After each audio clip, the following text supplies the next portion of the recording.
Kun sagalee bilisummaa Oromooti.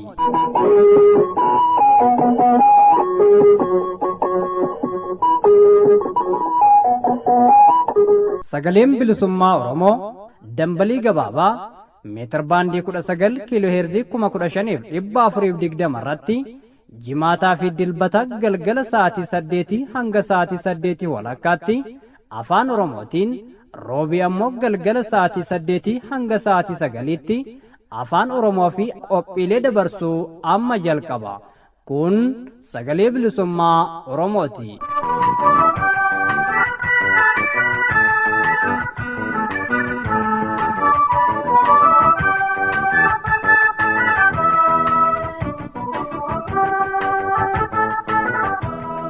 Fagoof dhiyoodhaa karaa raadiyoodhaa fi intarneetaan kanneen sagalee bilisummaa Oromoo hordofaa jirtan kabajamtoota hordoftootaaf daawwattoota keenya akkam jirtu nagaan keenya kabajaa bakka jirtan maratti sin haa qabu. Sagantaa sagalee bilisummaa Oromoo har'aa keessatti qophiilee garaagaraa qabannee dhiyaannee jirra. Kan jalqabaa oduu ta'a. Dhumaatii bakkoota garaagaraatti yeroo adda addaatti uummata Oromoo irra dhaqqabaa jiru ilaalchisuun adda bilisummaa Oromoo tibbana ibsa baasee jira. Guutummaa ibsa adda bilisummaa Oromoo kanaa oduutti aansuun gama keessaniin geenya. Fulbaana 3 bara 2022 godina Horroo Guduruu Wallaggaa ona Horroo Bulluq gandoota Bunee Abuunaa fi Guddina Abuunaa keessatti weerara finxaaleeyyiif humni goolessituuf faannoo lammiiwwan Oromoo irratti bananiin miidhaa guddaan dhaqqabeera. Lubbuun namaa hedduutu badee hedduun ni madaa'an. Qabeenyi baay'eetu manca'ee irra jireessisaa ni saamame. Uummanni kumootaan lakkaa'amu qe'eef qabeenya saagatee bosonatti baqate. Maanguddoonni dubartootaa fi ijoolleen balaa kanaan akka malee hubaman. Qe'een uummataa banaatti hafee kan manatti hafee qabeenya to'atu hin argamne. Kanaan qabeenyi uummanni barootaaf itti dadhabee horate humna kanaan saamame. Haalli ture haalaan ulfaataa ta'uu kanneen madaa'anii akka carraa lubbuun hafuun hospitaala seenan keessaa kan sagaleen bilisummaa Oromoo dubbise dhugaa kana ragaa ba'a. Dhaggeeffattoota keenyaa afgaaffii kanaa ibsa adda bilisummaa Oromoo taansuudhaan isiniif dhiyeessina. Xumura irratti ammoo uummati Oromoo tokkummaa isaa cimsatee kan yeroo kamii caalaatti qabsoo bilisummaa isaatti jabaachuu akka qabu ergaa kan dabarsuu qophii gabaabaatu isiniif dhiyaata. Haga xumuraatti isin waliin tura isiniin jecha amma gama oduutti isin dabarsina.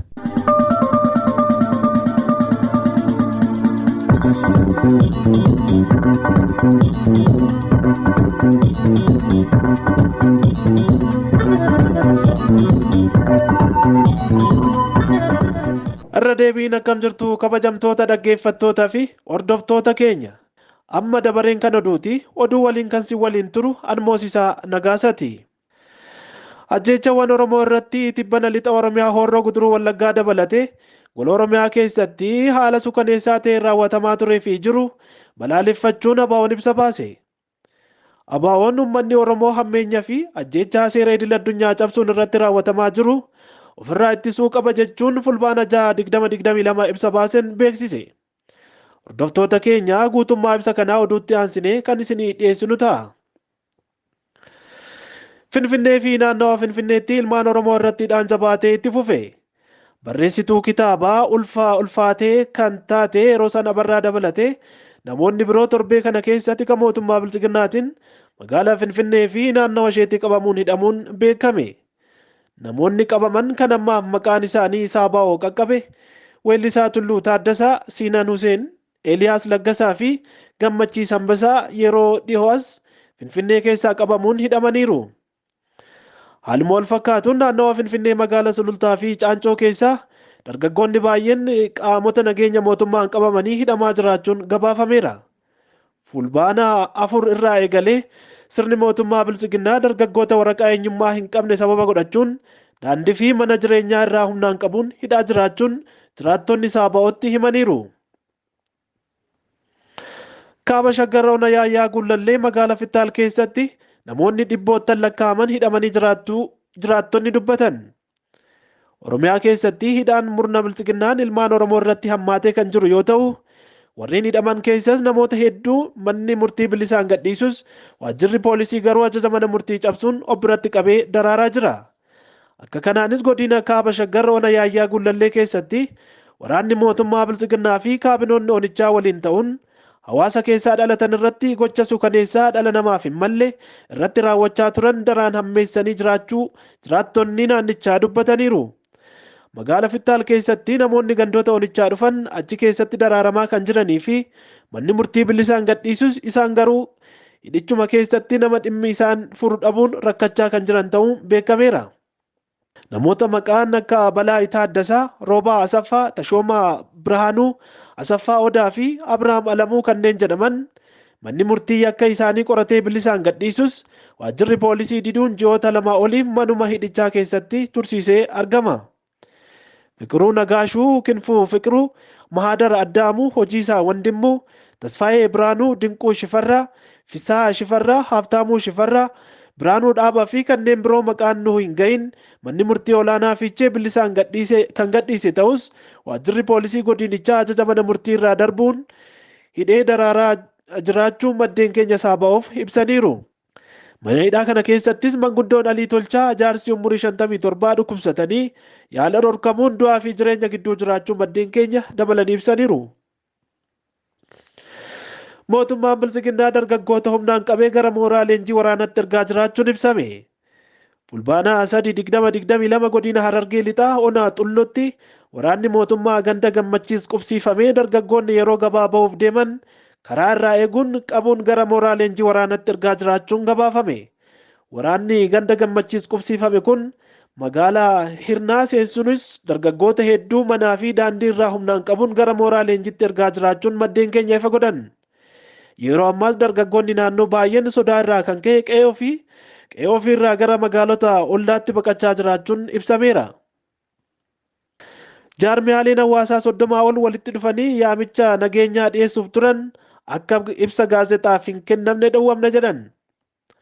Haala yeroo Itoophiyaa keessaa ilaalchisee yaamicha nageenyaa ariifachiisaa dhiyeessuuf bakka bu'oonni jaarmiyaalee hawaasaa biyyattii keessatti argaman 30 ol ta'an ibsa gaazexaa miidiyaaleef akka hin kennine dhowwamuun isaanii dhaga'ameera. Jaarmiyaaleen kunneen wiixata fulbaana 5/2022 yookiin akka lakkoofsa Habashaatti qaammee 1/2014 Finfinnee hoteela Intarleeshar itti ibsa gaazexaaf kennuuf turan. Ibsa gaazexaa kennuuf jaarmiyaaleen walitti qabaman haalli yeroo biyyattii keessa jiru akka isaan yaaddessaa ture xalayaa dursanii dhaabbilee miidiyaaf erganiin akka ibsaa turan dhaga'ameera. Haa ta'u malee hoteela ibsa gaazexaa itti kennuuf turanitti poolisiin magaalaa Finfinnee uffata seeraa uffatanii fi qaamoleen nageenyaa huccuu siivilii uffatan achitti argaman deemsa kana akka gufachiisan himaniiru. Qaamoleen nageenyaa huccuu siivilii uffatan keessaa waajjira poolisii kutaa magaalaa Qirqoos irraa kan dhufan qaama nageenya siivilii uffatanii dhufan keessaa gaazexeessitoota ibsa gaazexaa kennuuf tureen gabaasuuf dhaqan eessaa akka dhufanii fi miidiyaa kan bakka bu'anii akka dhaqan yeroo qorataa turan mul'achuu isaanii maddeen keenya Finfinnee irraa gabaasaniiru. Qaamni nageenyaa erga gaazexeessitoota haasofsiisee booda hojjettoonni hoteelichaa walga'iin akka hin jiraanne gaazexeessitootaaf ibsaniiru. Bakka bu'oonni jaarmiyaalee hawaasaa ibsa gaazexaa kennuuf turan lola kaaba biyyattiitti gaggeeffamaa jiruu fi kutaalee birootti ajjeechaa lammiilee nagaa irratti gaggeeffamaa jiru ilaalchisuudhaan kennamuuf ture akka ibsa kennuu hin dandeenye gaazexeessitootaaf himuu isaanii maddeen keenya Finfinneerraa ifoomsaniiru. Egaa kabajamtoota dhaggeeffattoota keenyaa oduu yeroo kanaaf qabannee dhiyaanne kanumaati. Qophiilee afaan wajjiniin turtii gaarii isiniin jedha.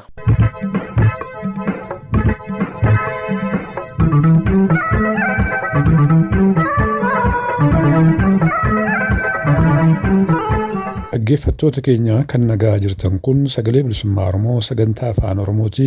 Qophiin keenya gama keessan darbaa jiru akkuma itti fufeetti jira. Amma gara ibsa adda bilisummaa Oromoo irraa ba'eet isin dabarsina akka itti aanutti isiniif dubbifama.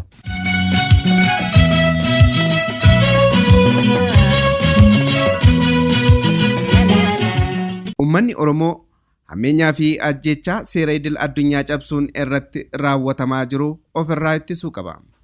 Ibsa adda bilisummaa Oromoo fulbaana 5/2022 Finfinnee. mootummaan Itoophiyaa baroota darban keessa impaayera Itoophiyaa bulchaa ture qabsoo uummata Oromoo to'achuudhaaf jecha uummattoota naannolee biroo keessaa fiduudhaan Oromiyaa keessa qubachiisee ture jira. Caasaan mootummaa maqaa qubsuma jedhuun Oromoo lafa isaarraa buqqisuudhaaf uummata dirqiidhaan qubachiisaa turan. Qubattoonni kunniin madda basaasaa fi milishaa ta'urra darbanii uummata naannoo irratti haga funyaaniitti hidhatanii jiru. Tibbana mooraawwan qubsumaa kunneen lafee dugdaa waraanaa fi basaasaa mootummaa federaalaa hidhattoota faannoo jedhaman mootummaa naannoo Amaaraarraa gara Oromiyaa akka seenaniif haala mijeessee jira. Gaafa hagayya 30/2022 hidhattoonni milishaa qubattootaa kunneen qubattoota naannichaa fi caasaa nageenyaa mootummaan deeggaramanii mootummaa naannoo Oromiyaa keessaa godina Horroo Guduruu magaalaa Agamsaa weeraruun maanguddoota, dargaggootaa fi dubartoota dabalatee namoota 65 ol ta'an haala sukanneessaadhaan ajjeesuun isaanii ni yaadatama. Hidhattoonni kunneen loon, meeshaalee suuqii fi meeshaalee manaa saamanii jiru. Gaafa fulbaana 3/2022 ammoo gareen hidhattootaa kun bulchiinsa naannoo Oromiyaa keessaa ona Horroo Bulluq, Boonee Abunaa fi Guddinaa Abunaa yookiin Ganjii keessatti namoota nagaa 31 ajjeesaniiru. Namoonni hedduun madaa'aniiru. Qabeenyaanis saamameera. Barbadaaweeras. Humnoonni federaalaa uffata siivilii uffachuudhaan qaama humna faannoo fakkaachuun gochaa akkanaa akka raawwatan mirkanaa'ee jira. Addi Bilisummaa Oromoo ABO'n ajjechaan bulchiinsa naannoo Oromiyaa ona Gullisoo ganda Diillaa Gogolaa, Tolee, Abuna Gindabaratii fi godina Shawaa Kaabaa keessatti lammiilee Oromiyaa irratti raawwatamee fi akkasumas ajjechaan suukanneessaan miseensota abbootii gadaa Karrayyuu irratti raawwatame gadi jabeessee balaaleffatee ture.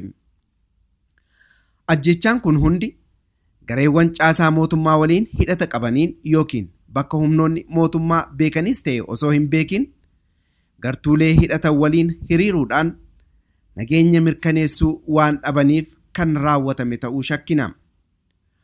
Haleellaan akkanaa komii uummata Oromoo yookiin dhaabbilee siyaasaa Oromoo irratti babal'isuudhaan ittiin Oromoo lafa isaarraa buqqisuudhaaf jecha uummata nagaa irratti raawwatame.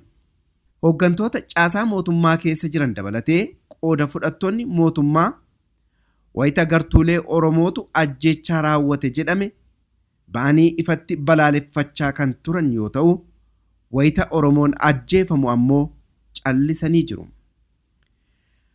Ajjechaa suukanneessaan akkanaa ilmaan Oromoo irratti raawwatamu kun yeroo impaayerri Itoophiyaa jaarraa 19ffaa keessa Minilikii fi kittileeyyoota isaatiin hundeeffamtee kaasee haga ammaatti osoo addaan hin citin itti fufee raawwatamaa jira. Kunis mala ittiin to'atamu tokkollee osoo hin argatin akkanumaan itti fufuu deema. Dhaabbachuu kan danda'u yoo Oromoon waliin ka'ee ofirraa ittise qofa. Barri ajjeefamuu fi dararamuu xumura argachuu qaba. Waggoonni 4 darban yeroo kamiyyuu caalaa ajjechaan Oromoo irratti raawwatamu gareewwan aangoo irra jiran biratti gochaa gammachiisaa fi seera qabeessa waan ta'e fakkaata. Caasaan mootummaa gochaa hammeenyaa fi ajjechaa Oromoo irratti raawwatamuuf gara laafina akka hin qabne ifatti arginee waan jirruuf uummanni Oromoo tokkummaan ka'ee ijoollee isaa, shamarran, maanguddoota, dubartootaa fi qabeenya isaa akka tikfatu waamicha dhiyeessina.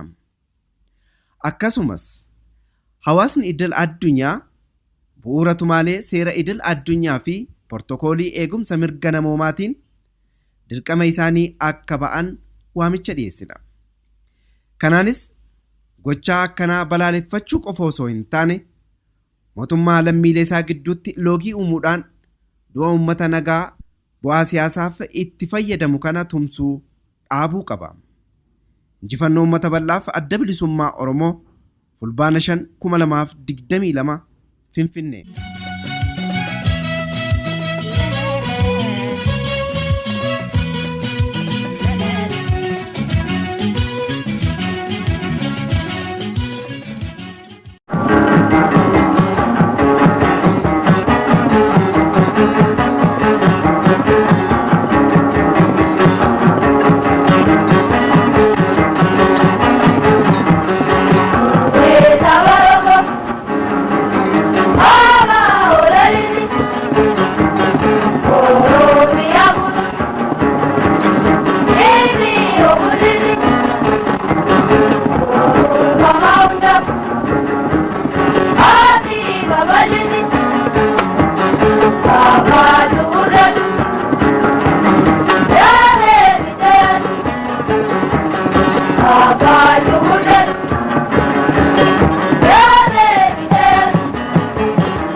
Dhaggeeffattootaaf daawwattoota keenya ammallee qophiin keenya akkuma itti fufetti jira.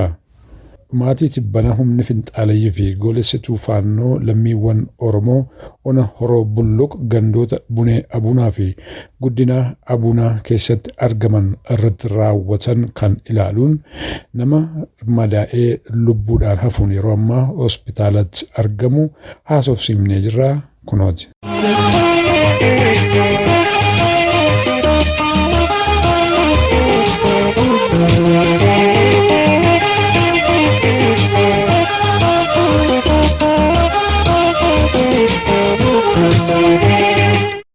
Ani kanisi bilbilaaru sagalee bilisummaa Oromoo sagantaa afaan Oromoo irraati. Tole. Egaa haalli godina Horroo Guduruu Wallaggaa ona Horroo Bulluq keessaa ulfaataa akka ta'e numa quba qabnaa gabaasaanis nu dhaqqabaa oola ajjechaan saamichi dararaa guddaan achitti akka adeemsifamaa jiru quba ni qabna. Isinis namoota rakkina sana keessaa qooda fudhataa jirtan jiraattota achi akka ta'e ofii keessallee rakkoon sirra ga'e akka jiru gabaasaan nu dhaqqabe kanaaf si dubbisuudhaaf bilbille. Mee akka ofii keetiittati jiraataa ona sanaa taate rakkoon si dhaqqabe maali? Haaluma sirra ga'e maal keessa akka jirtu meenuu kaasi? Ani akka nama kiyyaatti. Eeyyee. Taatee guyyaa sanaa amman danda'e nan simeera. Ganama gaafa qidaamii jedhama biyya keenyatti. Eeyyee sanbata darbe jechuudha. Eeyyee. Ganama sa'aatii abboroo kaanee horii laallannee otuma gara mamaatiitti hin deebiin sagalee wayii gara bonee abuunaa kan jedhamu ollaa keenya jira. Sagalee iyya dhageenyee. Namatti iyyaa? Iyya namaa dhageessanii? Iyya namaa. Sagalee maatii manatti walitti himnee oddoo gurri keenyi dhaga'utti as baanee laallaani. Namni baqachaa jira. Tole.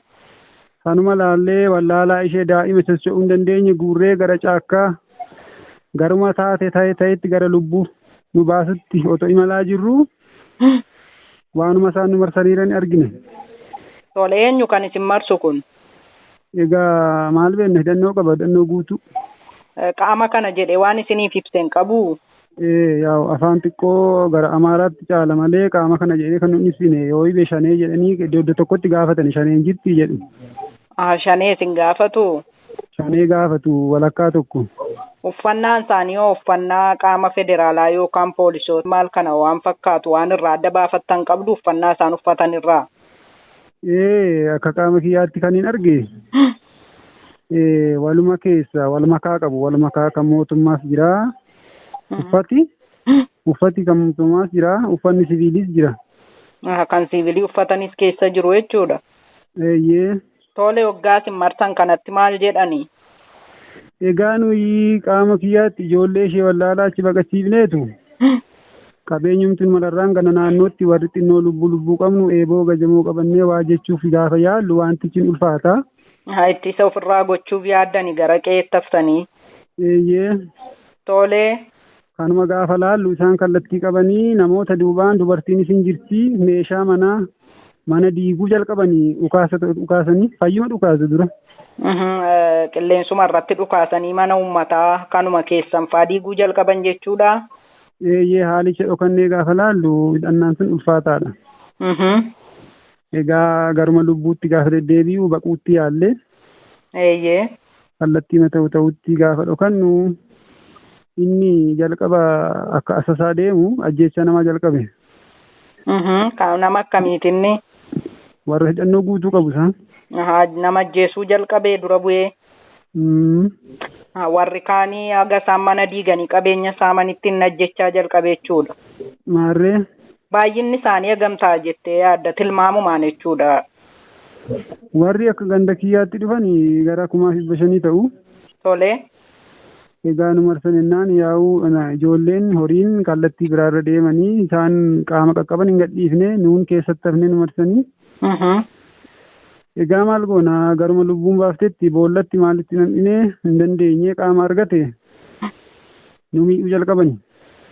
Warri ajjeesu amma baay'inni isaanii haganaanaan jetteetta hagii ajjechaa irratti bobba'an yookaan dhukaasan kunoo hagam ta'u laata?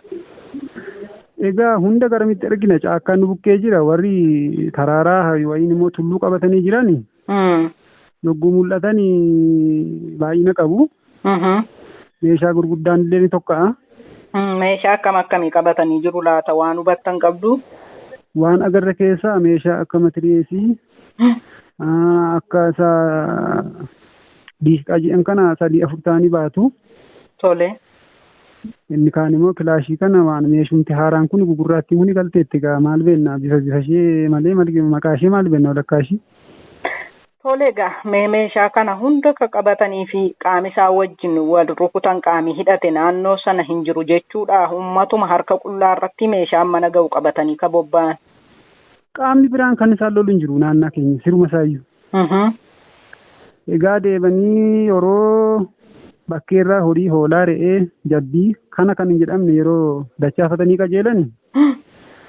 Egaa faana dhahanii bokkaa wayii roobdeetti faana nu dhahanii iddeen dhokanneerru. Akka carraa lakkaanii nu argatan egaa tokko namaa qofa isheetti. Ergi qabeenyaa waan argatan saamanii booda faana karaa san isinirraa baqattan faana dhahaniiti isin hordofanii. Eeyyee. Tolee. Yaa'u maal goonaa egaa akka qaama kiyyaatti harkumaan na qabatannaan boolla keessa na baasanii gudgaadii wayii dheeratu hin jiru. Egaa waan hin qabu na gaafatanii qaamni tokko afaanuma Oromoo na gaafatee qaamni kiyyaa garuu inni biraan Amaara odeessa. Waan hin jedhuus hin qabu maal hin jedhaa qabeenya hin qabu laadhee. Isaa booda lafarra gottotanii iddoo namni tokko gara bukkee ka'ukatee jirachi nageessanii otoo bira hin ga'iin. Isaan afaan isaanii waa biraa odeessu Amaariffaa ani na dhagaa garuu. Tokko haafunnaan inni tokko nafu jedhee kan barka kedhee mana rukute ganaan. Eessa keete kan rukutame maaliin immoo si rukutan? Anaan kilaashiidhaan na rukute. Eessa keessa rukutan? Dugda duubaa garaa mirgaa gara bitaatti. Egaadhanii akkanaan du'a sin seenee bifti du'aas fuula kootti mul'atu. Akkanatti hin daddaballeeffanni waa tokko yaadee akkanatti dhiibneef gara rukutametti hin ciisee. Taateewwan booda ta'uu amanuuf beekutti ilaalaan ture. Egaa obboleessa kiyya tokkos bukkee kootti rukutanii. Maal goona gara namni sila baqateeru waan hin beekuuf lafarra daa'imee dubartoonni wayii beeka bakka san dhokseeru achii baqadheen gara mana yaalaatti nu imalchiisan egaa dubartoonni dhiibillee jiru akka jarra. Obboleessi keessumaa lubbuun affeeramoo ni du'e. Inni hin jira inni bukkee jiru suni lubbuun jira ammayyuu. Jaarsa nama guddaadha. Amma jarri kun yeroo sanatti sababa wallabdeen inni tokko hafu inni tokko immoo haa ajjeefamu jedheefitu isin rukutanii dhiisanii deeman moo tarii duutaniittu jedhanii waan tilmaamaniif isin dhiisanii deemanii irraa haftan laata? Bifa du'aatti na laalanii naan lafarra nu gangashanii lukaan akkasitti sukkuumee na naalee madarbee na bira. Du'eera jedhanii ma tilmaaman jechuudha. Altamattaa minde yaale handuu tamattu wal taa'u. Haaleessuu deemu. Ifee na laalee wayyaa kol qabee dhiiga argeema lukaan na sukkuumee deebee na bira. Akkuma duutetti tilmaamaniiti fakkaata. Anis bifa du'aatti nuuf ilaalchise anis. Kanumaan egaa maal goona namni bakka hin jiru hanga sa'aatii torbatti kan na rukutan hanga sa'aatii 11tti achi ciise. Lubbuma waaqayyoon keessa kaa'een egaa gara dubartoonni jiruun gara baqaatti yaale. Kanumaan maal goona reekunoo lubbuu keenya har'aan nu ga'e akka waaqayyootti akka isaaniif otoo hin taane taateen ta'e immoo maal goona egaa maalan jedhee isinitti hima. Ammoo ciise jira. Akkamitti baqachuu dandeessu? Garamitti baqattanii rukuttaan amma naga'u rasaasaan miidhamtanii immoo socho'uu akkamitti dandeessan moo haadholii masanatu tarii isin gargaaree gara biraatti isin baase laata? Garamitti immoo baqachuu dandeessan? Haadholii sanatu gara bifa ganda biraatti gara maatiin baqatee baay'ee suni kallattii isaan gahanii deeban suni xiqqoo duubni keenyi irraa deebaniiru gara sanatti na harkisanii. Gara sanatti na baasaniiti faarmaasii wayii na geessanii na bulchanii achi. Tole mee amma gandi isinitti akkas taatan eessaa gandi isinitti lubbuu keessan oolfattanoo naannoo kamiidha laata? Rukuttaan guddina abuunaati. Kan isaan geessanii na bulchan immoo haroo aagaa jedhama. Haroo aagaa kanatti faarmaasii dhattee yaala aga tokko argachuu dandeesseettaa? Eeyyee. Obboleessi kee ati jettu kunoo? Isaan immoo maaltuyyuu arge laga bulaniitu. Namoonni lammummaa yaadee'uma halkan barbaadanii arganii gara shaambuutti dukkana keessa akkan taanetti sayyuun sodaatama gara saqalaa dabarsaan hin jiru daandiin hin jiru konkolaataan hin deemu bifumaan danda'ameen egaa namni giddiyyuu waan dadhabdu jecha akkuma taanetti walitti nu harkisanii lamaan keenya shaambuu nu geessanii. Magaalaa Shaambuu. Eeyyee. Kanarra geenye amma taatee biyya jiru moo namni buqqa'ee. Homti hin jiru manni akka gadhiifametti barriin qabu eegduun qabu wanti tokko maal goona sammuu nu boqochiisuuf warri as jiranii nutti naanna'u malee achi waan tokko hin jiru maatiin akka manca'etti walitti hin deebine ijoolleen kiyyallee iddoo biraa jirti naan jedhu malee akka isheen jirtu hin barreen gaarra. Egaa dhugaadha haalli jiru ulfaataa akka ta'e eenyu duraayyuu dhokataa miti nullee gabaasaa guyyuutti argataa dhumadha ka jirru. Meegaa taateen kun sirra ka ga'e sanbata xiqqaadha.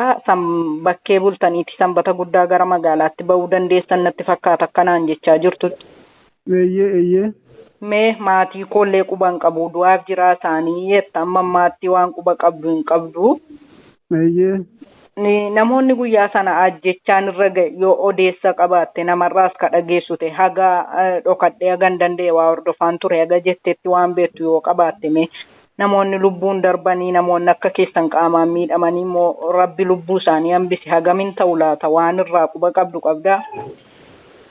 Ani akka kiyyaatti kan na bira jiru kan du'a oolee jiru hospitaala kana akka ganda ollaa waliitti jirus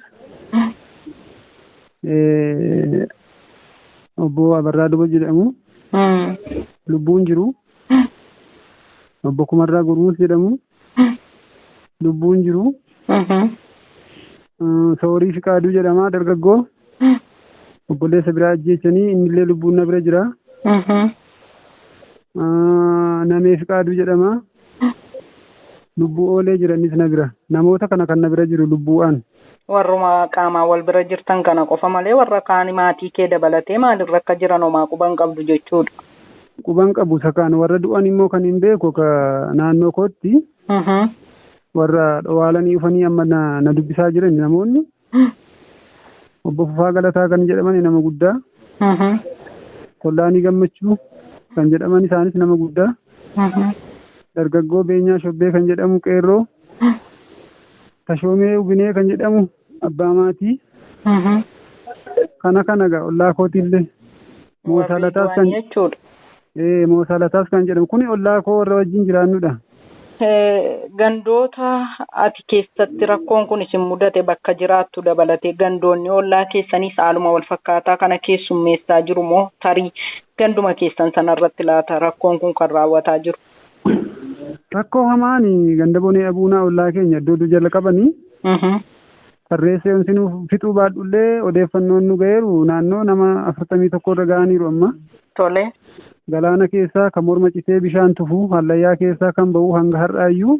Reeffi jechuudha. Reeffi hanga kun nama 41 irra gaanii nutti himaa jiru nu dubbisuu dhufanii. Onee Abuunaa jedhama gandisaa iddootti jalqabani. Tole. Kanarra geenye irra kaan kanaalaa maal beenna dhukkubsataa waan ta'eef hunda nutti dhudeessanii sammuu keessan boqochiifna maal jedhanii nu axanaanna'u malee taateen cimaatu jira jedhu. Eeyyee. Kan akka bulaa koo taatee ageenyaan beenne nurra ga'e. Maal goona gaa karabbiitti jirra. Egaa jabaadhaa jechaa gara boodaattan si deebisa yeroo dhufanii bowwaa keessa harkisanii na baasan kana qaamni afaan Oromoo dubbatus kana Amaariffa dubbatus jira jette mee qaamni afaan Oromoo dubbatu suni qaama akkamiiti jettee yaadda huccuu siivilii moo ka waraanaa uffatu yoo huccuu waraanaa uffatu ta'e huccuu kan maaliiti ka waraanaa keessaa kan federaalaa moo kan poolisii naannooti moo maal uffatu warri Amaariffa dubbatanoo huccuu akkamii uffatu qaama kam sitti fakkaatu laata? Inni afaan Oromoo waan na dubbise. Teellana kana mootummaa walitti qabee magaalaarraas ta'e gandarraa waa leenjiseera. Uffata wayii uffachiisa jechuudha. Uffata wayii uffachiiseera jakkeetti ishee uffata. Burreen sibiilumaa caammaan kufuriidha. Akkas jechuun milishoota ta'uu laata? Eeyyee natti fakkaata. Warra afaan Amaariffaa dubbatan kunoo. Isaan hidhannoon guutuudha uffatni isaanii militarii. Mee naannoo sanatti gaarra guddaa rakkoo kana kan uumaa jiru finxaaleeyyii Amaaraa faannoo warra jedhamanidha jedhama. Qaamni kun keessa jiru laata hoggaa rakkoon kun isin mudate waan adda baafattee qabda? Jiru. Isaan namayyuu hin dubbifne isaan dhukaasatti waan meeshaa gurguddaa baatu isaan natti fakkaata. Humna ol kan fiigu isaanii dursa. Isaan dhukaasuma ajjeesuudhuma malee isaan namallee hin dubbisanii jechuudha. Isaan bifa surreen isaanii gadi hin bu'u jilba jalatti hafti. Haalsiitu ol siqa malee amman taa'ee huba'etti garuu deemsi isaanii fuuldura. Fuuldura deemaa jiru. Kana jechuun qaamni faannoo kunii fi qaamni mootummaadhaan wal deeggaree madararaa kana raawwachaa jiran fakkaata akkatti dubbattutti. Nama shakkisiisa. Nama shakkisiisa. Haalli amma jiru hamma lubbuun haftanii hospitaala kana jirtanitti namoonni nu dubbisuu dhufan wantoota nutti man qabu jechaa jirta. Haalli amma deemaa jiru xiqqoo tasgabbaa'e moo akkuma sanatti itti fufee jira? Egaa maal beenna saamichi gaggeeffamaa jira taateen karaa biraa sanaa ibeyyuu qabeenyi saamamaa jira mi'aan hin fe'amaa sababa isaa wallaallee maalii jedhanii nutti mugaa waan biraa hafe miti wantichi dhukaasni illee waan jiru miti. Saamichi ni jira jedhu. Qaama hidhate kanatu mana uummataarra deeme saamicha geggeessachuudha. Maal beenna eenyu arge namnoon baqate hubannoo maqanii yooma lubbuun guyyaan iftu hubatan qabeenya badetti mi'aan saamameerutti mul'ata qanni. Namni qe'eerraa baqatee waan jiruuf qe'ee qullaa argatanii waan jiru fe'ataa jiru jechuudha. Maarree. Mee rabbi sinaa jabeessuun jedha waan jennu hin qabnu haga dandeenye sagalee walii ta'uu waan dandeenyeen immoo ofirraa falmachuudha malee egaa qaama sila'anii biyyan bulchaa an uummata kanaafan dhaabbadha jedhutu furmaata itti gochuu qaba ture silaa qaama biyyan of harkaa qaba jedhutu nuun egaa yoo dandeenye sagalee walii uummata biraan ga'u sagalee walii ta'uudha wanti nu gochuu dandeenyu waan biraa gochuu waan hin dandeenyeefi. Kanaaf jajjabinan isinii hawwagaa waaqni inni lubbuu keessan hambisellee ammallee isinii wajjina ta'u jenna waan biraa jechuu hin dandeenyu. Galatooma dhugaa keenya rabbaa barbaadu. Akkasumee haalli isin ammarra jirtanoo warri mana yaalaa jirtan kun haalli isin irra jirtan maal fakkaata? Haalli deeggarsa mana yaalaallee gaarii fakkaata. Garuu akkuma ifa nama isaati yoo namni jiraate namni nama gargaara namni nama hin qabne garuu nama rakkata kan laalutti. Dhugaadha. Qorichillee bakkeetitti binnaa namni danda'ee hin bitanne bakka waanuma miidhamatu irra gahaa jira kun ammayyuu nan arga kutaan keessa jiru keessatti. Maal goona angoosaa wayin immoo ogummaa isaan qabnu waan goone nama deeggaruu hin qabnu. Dhugaadha qabeenyi uummataa ergi saamame uummanni waan of harkaa qabu waan isarra ga'ellee silaa yaalamuu danda'a dhugaadha kunis yaaddoo tokkodha. Mee akkuma ati jettu qabeenyi horii lubbuu qabdu dabalatee midhaan dabalatee horii callaa dabalatee akka saamamaa jiranidha. Maaliin yaalamaa jirtu haala kana keessatti maatiillee quba waliin qabnu jiraachuuf dhabuu jechaa jirtu. Mee maaliin yaalamaa jirtu mana yaalaatti qarshiitu nama barbaachisa? Yaa'u lammiimatu yaadee inni qaamaan ijisaa waa yaadee nu gaddu. Waa nutti darbatee deeba. Inni fira qabu immoo firmatti nu duukaa rakkata. Biraa wanti jiru hin jiru karaa qaama kiyya keenyaa kan dhufee nu deeggaru namni as hin geenye kan keenya odeeffannoo dabalataa malee. Haa ta'u mee uummanni bosonatti baqatee jiru lubbuun hafe kunoo laata? Waa bakkuma ciistu ciistee namoota sin dubbisuu dhufan irraa yoo odeessa qabda ta'e akkamitti jiraataa jiru? Maal nyaatee jiraata namni bosona keessa mana isaarraa ergi buqqa'e? Daddarbee namni walumatti jedhee dabarsee inni tokko gandarraa gandatti inni tokko gandarraa gandatti dabarsee deddeebi'aa jira. Inni kallattii hin beekne gara kallattii hin beeknetti jooraa jedhu inni kallattii beekullee gara kallattiitti naanna'ee magaala Saqalaa kanatti baay'achuun sana guyyaa lamaan kana gidduutti jedhu. Magaalaan Saqalaa xiqqoo wayyaa qaban fakkaata akkati jettutti. Waa lubbuma bitachuuf. Mee jabaadhaa isiniin jedha ammas itti daddabalee homaa jechuu hin dandeenye dhugaa dubbachuuf baay'ee ulfaata. Dhaamsa maalii qabdame dhumarratti maal dhaammatta? Uummata Oromoofis haa ta'u qaaman dhaamsa dhaamuuf hin qaba ka jettu yoo jiraate. Ani akka qaama kiyyaatti. Lubbuu kiyyallee rabbi yoona dhooshee booristaan waan hin dubbadhu qaba yoona asii ba'e. Tole. Har'allee sodaa guddaan keessa koo jiraatuun sodaadhuun dubbadha. Otoo kana gidirru otoo kana keessa jiru rabbi nu nambisiin aloota dhufuttillee ibidda kana waaqa wajjin akka namaattis ta'e waan mooton an agarsiisin an ajjeesin jedha akka qaama kiyyaatti. Jabaadhaa waaqni inni lubbuu keessa nambisee isinaa fayyisu jedha ammas irra deddeebi'ee akka sagalee bilisummaa Oromootti fayyinaaf jajjabina isinii hawwina. Egaa haala ulfaataa keessa teessee maatii keellee jiruuf hin jiranii utuu hin beekin ofii keessa miidhaan mana ga'u baattee hospitaala ciistee ummata keessa sagalee ta'uudhaaf nan dadhabe na dhukkubetu hin jedhi yeroo kennuuf laattee nu wajjin turuu keetiif guddiseensi galateeffadha ulfaadhu galanni kee bilisummaa ta'u waaqni immoo hunduma keessa na fayyisu hin jedha. Ameen bilisummaa hunduma keenya isinis galata guddaa nu yaadattanii nu gaafachuu keessaniif qaamuma jirullee inni iddoo dhugaa dhaqe iddoo dhugaatti inni jirus akkasuma galata guddaa isiniif hin kennani. Ayyee ulfaadhu galatoon. Oolmaa gaarii. Ilmaan Oromoo meeqaan nu gabroonfatee mirga qabeenyaa fudhatee. Ilmaan Oromoo meeqaan nu gabroonfatee mirga qabeenyaa fudhatee. Mataarra taa'anii nu ukkaamsanii nu dhamaasanii waan hin taane hundaan irra hojjetanii.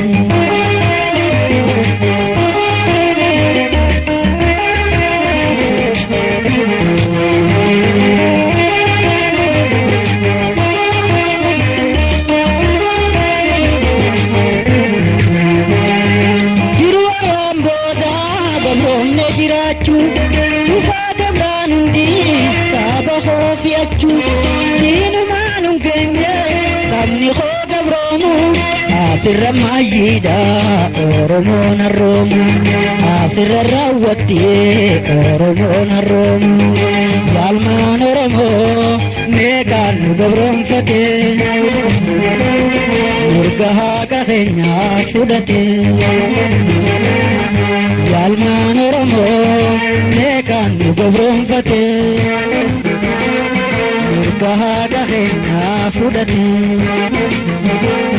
Mataarra taa'anii nu ukkaamsanii nu dhamaasanii waan hin taane hundaan irra hojjetanii.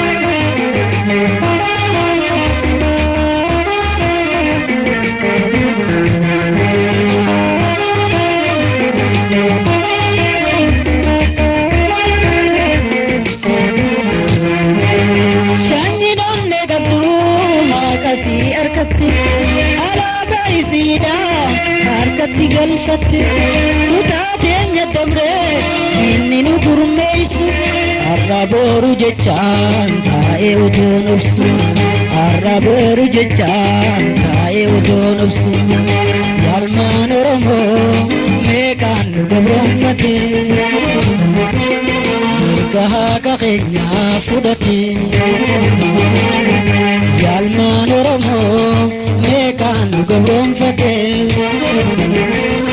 mirga qabeenyaa fudhate. Mataarra taa'anii nu ukkaamsanii nu dhamaasanii hojjetanii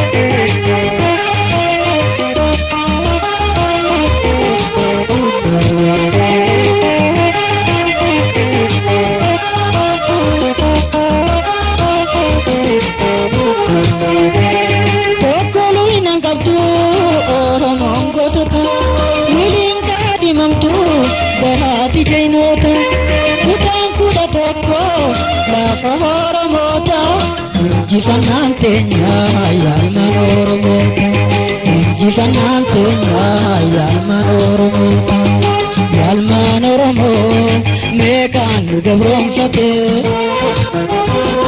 mirga haqa keenya fudhate yaalmaan Oromoo meeqaan nu gabroomfate mirga haqa keenya fudhate mataarra taa'anii nu ukkaamsanii nu dhamaasanii waan hin taane hundaan nurra hojjetanii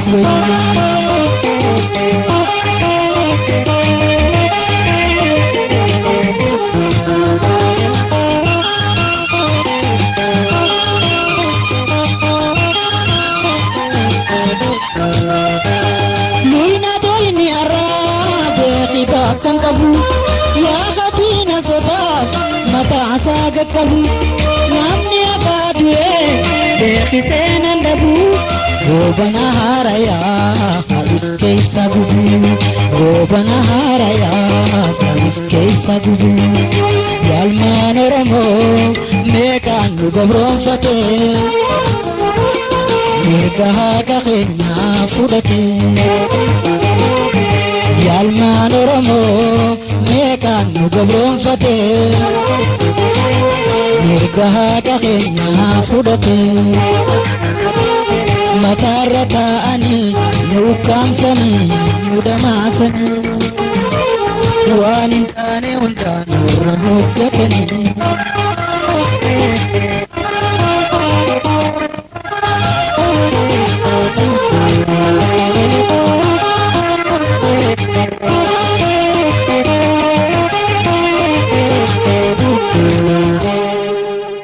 Dhaggeeffattoota keenyaa tokko lama jechuun qophii keenya xumuraarra geenye jirra walii galan alaa galan mata duree qophii keenya taanee isiniif dhiyaatuuti nu duukaa bu'aa.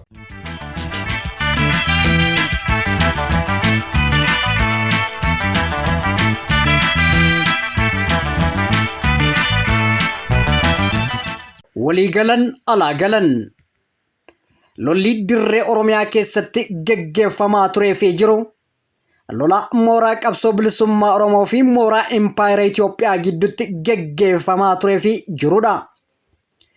Wanniin gogaa isheetiif ajjeefamte akkuma jedhamu biyyi Oromoo Oromiyaan weerartoota afaan qawweetiin of ijaaranii Empireetti hundeessuun Empire afaan qawween ijaaramte keessatti Oromiyaa fi Oromootti duuluun Oromoo gabroomsuu fi Oromiyaa cabsutti kan fuulleffataniif sababa taadhummaa fi badhaadhummaa Oromiyaa qabachuu barbaadan qofaafi.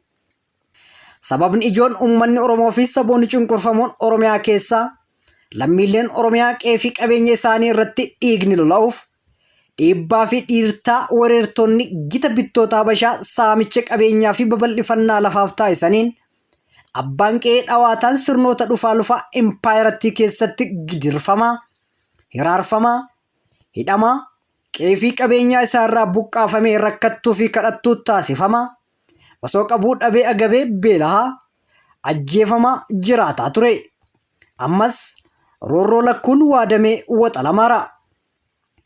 Weerarri qindaa'aa fi saamichi sirnoota dhufaa lufaa darbaa Empireettiin Oromoo fi Oromiyaa irratti taasifamaa turee fi jiru akaakayyuun Minilik Saala Sillaasee, Minilik Lammaffaa, Hayila Sillaasee, Darguu, sirna EPRDF dabalatee murna biltsiginnaa har'aatiinis Oromoo fi Oromiyaan adaamii ollaa agamsaa ta'anii ganamaa fi galgala osoo imimmaan irraa hin qorre jiraataa jiru.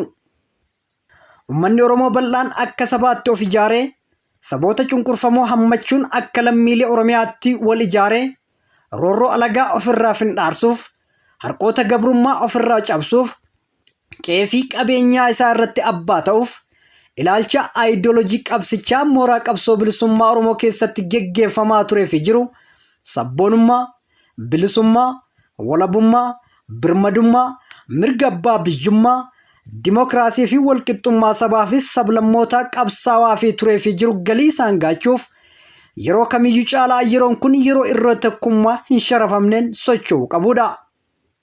Uummanni Oromoo qabsoo barootaaf taasisaa ture keessatti tokkummaa isaa cimsachuun wareegama qaamaa qalbiitti baaseen ilmaan isaa qaroo fi qarayyoo itti gabbaree injifannooleen tuffatamne galmeessuun amna sossa'aa amma irra jirurra gaheera.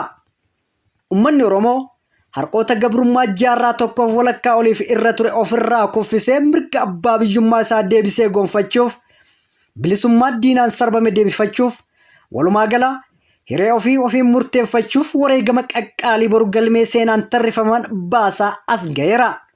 Keessumattuu qabsoon bifa adda addaatiin deemaa ture bifa tokkummaa Oromoo tiksuu fi qindoomina qabuun erga hoggansa jaarmiyaa siyaasaa adda bilisummaa Oromoo jalatti taliigamuu eegalee qabsoo hirmaannaa olaanaa uummata Oromoo bal'aa addatti ammoo qeerroo fi qarree Oromoo deemaa ture kan lubbuu kuma hedduu itti wareegamee fi qaamaa fi qabeenya hedduu itti dhabeen akka diinaaf hin jilbiffannee fi tokkummaan isaa humna diinaa laaffisuu danda'u diinatti agarsiiseera. Kun injifannoo tokkummaa uummata keenya bal'aan dhufeedha. Walii galan alaa galan kan jenneefis kanaafi. Uummanni keenya qabsoo hadhooftuu geggeessaa tureen wareegama qaamaa qalbii itti baasee ilmaan isaa dachaan itti gabbaraa tureen akeekaa fi kaayyoon qabsaawaa fi ture rarraga bilisummaa fi walabummaa irra ga'e jedhee osoo abdiin eeguu jijjiirama kabeebsaa dhufe jedhameen baroota as dhiyoo kana qabsoon bilisummaa Oromoo uummanni keenyaa fi qabsaawonni Oromoo wareegama ulfaataa itti baasan sun murna maqaa jijjiiratee impaayiratti tiksuun butamuun waan dirree jirudha. Ammas uummanni keenya hawwii isaa bilisummaa fi walabummaa barbaadu gonfachuuf jabinnaa fi tokkummaa isaan falmaa dhaawaa geggeessuuf yeroo kamiyyuu caalaa yeroon amna isaa itti fufu amma. Seenaa biyyoota gabroomanii gabrummaa alagaa jala turanii keessatti yeroon qabsoon dheeratu, yeroo amni bilisummaa fagaatu, yeroo hadhaan gabrummaa ulfaatu, yeroo gabroomsaan irree namatti jabaatu hamilee bu'uu, shororkaa'uu, mucucaachuu fi harca'utu mul'ata. Kan Oromoos kanaan adda hin jiru. Abdii ofitti horuun of taatee wal taatee gaafa akeekaa fi kaayyoo qabsaawaa fi turtee fi jirtu galiin ga'uuf xiiqeffattee hamilfattu dhaloonni barbaraan galmee seenaa keessatti guca ibsaa dukkanaa si taasifataa jiraata. Hamilee bu'uu, shororkaa'uu, mucucaachuu fi harca'uun nu irraa hin jiraatu. Jabaatanii dhaabbachuun nu baasa. Jettee fi olola homa tokko buusuu hin dandeenyen wal diigaa fi yeroo ofii qaalii qisaasaa ooluunis bu'aa tokko Oromoof fiduu hin qabu. Kanaaf uummanni keenya of ta'uu fi wal ta'uun hojii manee diinonni nutti kennan tuffannee bira darbuun kaayyoo fi galii keenya milkeessuu qofa irratti xiyyeeffannee fuula duratti tarkaanfachuudha. Sa'a abbaan gaafa cabse alagaan ija jaamsa akkuma jedhamu ebaluu akkana jedha, akkas jedhe, akkana godhe, akkas godheen ifatti dirratti baanee wal irratti yoo olollu alagaan ammoo hamataa fi hammaataa ofitti qabuun summii qabsoo facaasee qabsaa'ota hammeessuu fi qabsoo kolaasuun hamilee uummataa buusee bara baraan nu gabroomsee nu bituuf abjota. Waan ta'eef abjuun diina inni fi lukkeelee diinaa akka hin milkoofneef yeroo kamiyyuu caalaa tokkummaa keenya tikfachuun of taanee wal taanee mooraa qabsoo bilisummaa Oromoo gabbisuun akeekaa fi kaayyoo qabsoofnuuf galiin haa geenyuun dhaamsa yerooti.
milkooyna ijoollee ayyaa wal nu wayyaa walii hirkannaa waliin bareedna walii milkooyna.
Dhagaan dhaggeeffattoota keenya jalqabarraa hanga xumuraatti nu wajjin taatanii waan nu hordoftaniif guddoo isin galatoomfanna. Sagantaa sagalee bilisummaa Oromoo itti aanuun walitti deebina. Hanga suura nagaaf fayyaa keessanuuf tura. Injifannoo uummata Oromoof.